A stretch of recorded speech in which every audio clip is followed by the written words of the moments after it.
साथियों नमस्कार। एक बार फिर से आपका स्वागत है एक नए वीडियो में। आखिर वो घड़ी आ गई है जिसका सबको बेसब्री से इंतज़ार था। पिछले कुछ हफ्तों से एक ही सवाल हर तरफ घूम रहा था, होल एचसी का क्या होगा, क्या कोई अपडेट आएगा भी, या सच में पैसा मिलेगा या उम्मीद रह जाएगी।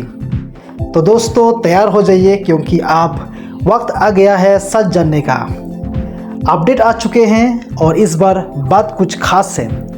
इस वीडियो में हम डिटेल में बात करेंगे कि क्या नया हुआ है, किनके लिए ये अपडेट सबसे ज़्यादा इम्पोर्टेंट है और आगे क्या स्टेप्स आपको लेने चाहिए।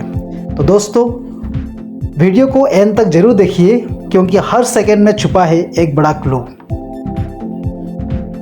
तो दोस्तों होल एचसी का काम बिना किसी रुकावट के चल रही है। अभी प्रोजेक्ट फाइनल स्टेज में है, मतलब काम ऑलमोस्ट कंप्लीट है। और हाँ, रिलीज़ डेट भी फिक्स हो गई है। याद कर लीजिए 23 जुलाई 2025, 23 जुलाई 2025। लेकिन एग्जैक्ट टाइम अभी अनाउंस होगा जब टीम 100% रेडी होगा।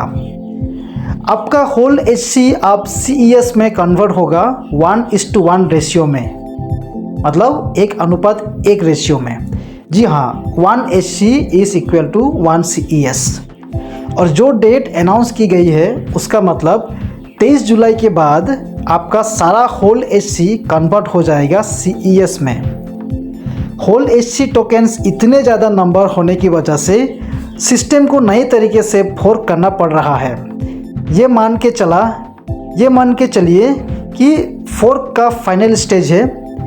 इससे पहले 2 फोर्क ऑलरेडी हो चुके हैं, ये तीसरा पार्ट है। लेकिन इस अपडेट में किसी नए कॉन्ट्रैक्ट या होल CES का कोई जिक्र नहीं किया गया है। अगर आगे कुछ नया होता है तो हम सबको मिलके वेट और वॉच करना होगा। लेकिन अभी के लिए गुड न्यूज़ यही है कि होल HC 1 से 8 सब 1:1 रेशियो में CES में कन्वर्ट हो जाएंगे। और जितने होल HC होल्डर्स हैं उनको मिलेंगे CES टोकन्स बिना किसी लॉस के। और फाइनल फोर्क के बाद टोटल 43.1 मिलियन CES यानी 4 करोड़ 31 लाख CES अनलॉक होंगे। अब ये तो एक ह्यूज नंबर है ना। अगर इतना बड़ा नंबर एकदम से मार्केट में आता है तो प्राइस पे नेगेटिव इम्पैक्ट पड़ सकता है, जो होल्डर्स और पूरे इकोसिस्टम के लिए थोड़ा रिस्क हो सकता है।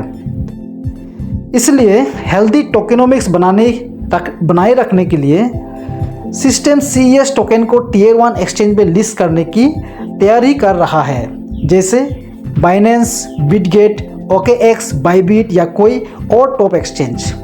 लेकिन Tier 1 लिस्टिंग के लिए टोकन सप्लाई का कंट्रोल होना बहुत ज़रूरी है। अगर एक साथ ज़्यादा टोकन्स रिलीज़ हो जाते हैं तो डंपिंग हो सकती है और एक्सचेंज लिस्टिंग के लिए प्रॉब्लम्स आती है, क्योंकि उनके स्ट्रिक्ट प्रोटोकॉल्स और सिक्योरिटी चेक्स होते हैं। इसलिए लिस्टिंग को सपोर्ट करने के लिए एक वेस्टिंग मॉडल प्रपोज किया गया है जिसमें टोकन्स ग्रेजुअली रिलीज़ होंगे। अब सिस्टम ने बोला है कि होल्डर्स खुद डिसाइड करेंगे कि हर महीना कितना % अनलॉक होगा, जिसका डिफ़ॉल्ट सेट किया गया है 5% पर मंथ। यहाँ पर ऑप्शंस है 1%, 2%, 3%, 4% या 5%। चलिए एग्जाम्पल से समझते हैं। अगर आपके पास 100 होल HC कॉइन्स है तो अगर आपने 1% चुना तो हर महीना 1 कॉइन अनलॉक होगा। अगर आपने 2% चुना तो 2 कॉइन्स पर मंथ अनलॉक होंगे, और वैसे ही आगे। ये डेली नहीं, मंथली अनलॉकिंग होगी और फिर वो अमाउंट डेली बेसिस पे छोटी छोटी फ्रैक्शंस में रिलीज़ होगी। मान लीजिए आपको 2 कॉइन्स मिल रहे हैं महीने के, तो हर दिन का ब्रेकडाउन उसी हिसाब से होगा। सिस्टम लेवल पे देखें तो 1% of 43.1 million is equal to 4.31 lakh CES per month.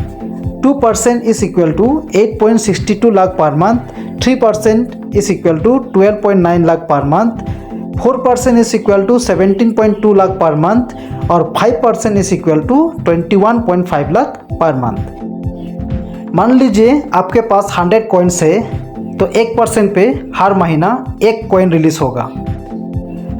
अगर 5% है तो हर महीना 5 कॉइन्स, मतलब 20 मंथ्स में फुल अनलॉक होगा। सिस्टम ने बाय डिफ़ॉल्ट 5% सेट किया है, लेकिन कम्युनिटी डाउ वोटिंग के थ्रू डिसाइड करेगी कि कितना अनलॉक परसेंटेज होना चाहिए। मुझे लगता है ज़्यादा लोग 5% पे वोट करेंगे क्योंकि सबको अपने टोकन जल्दी चाहिए, लेकिन जो लोग टोकेनोमिक्स स्ट्रॉन्ग रखना चाहते हैं वो शायद 1%, 2% या 3% पे वोट कर सकते हैं। मैं भी यही कहूँगा, जितने लो सप्लाई उतनी हाई प्राइस, लेकिन रियलिस्टिक देखा जाए तो सबको पैसा चाहिए और काफ़ी लोगों के कॉइन्स तो महीनों से फंसे हुए हैं, तो 5% एक फेयर ऑप्शन लगता है। इस अपडेट में किसी नए कॉन्ट्रैक्ट या टोकन पेयर का कोई मेंशन नहीं है, लेकिन प्रीवियस अपडेट में कहा गया था कि फोर्क के बाद नए पेयर्स और कॉन्ट्रैक्ट्स भी आ सकते हैं। तो देखते हैं आगे क्या होता है। डाउ वोटिंग शायद 10th to 15th जुलाई के बीच हो सकती है। उसके बाद कम्युनिटी का डिसीजन फाइनल होगा कि मंथली अनलॉक रेट क्या होगा। उम्मीद है कि 5% ही जीतेगा। हाँ, ग्रेजुअल अनलॉकिंग थोड़ा स्लो लग सकता है, लेकिन यही प्राइस को स्टेबल रखता है और इकोसिस्टम हेल्थी बनाता है। ये टोकन अभी एक बेबी स्टेज में है, सिर्फ 1 महीना पुराना, कोई मेजर यूटिलिटी या एक्सचेंज लिस्टिंग अभी नहीं है, लेकिन जैसे जैसे अपडेट्स आते रहेंगे पोटेंशियल बहुत बड़ा होते जाएगा। तो अगर आप अपनी CES की क्वांटिटी बड़ा करना चाहते हैं तो अभी बेस्ट टाइम है। तो दोस्तों बस आज के लिए इतना ही। डाउ वोटिंग और बाकी सब अपडेट्स के लिए जुड़े रहिए चैनल पे। काइंडली फॉलो कीजिए इस चैनल को। ये अनन्यास डिकोड आपका अपना चैनल है, जहां आपको मिलेगी क्लियर और जेन्युइन अपडेट्स मेटावेल और भी प्रोजेक्ट्स के बारे में। वीडियो को लाइक दीजिए, शेयर कीजिए, सब्सक्राइब जरूर करिए और कमेंट में बताइए कि नेक्स्ट वीडियो किस टॉपिक पे चाहिए। So thank you very much. मिलते हैं नेक्स्ट वीडियो में।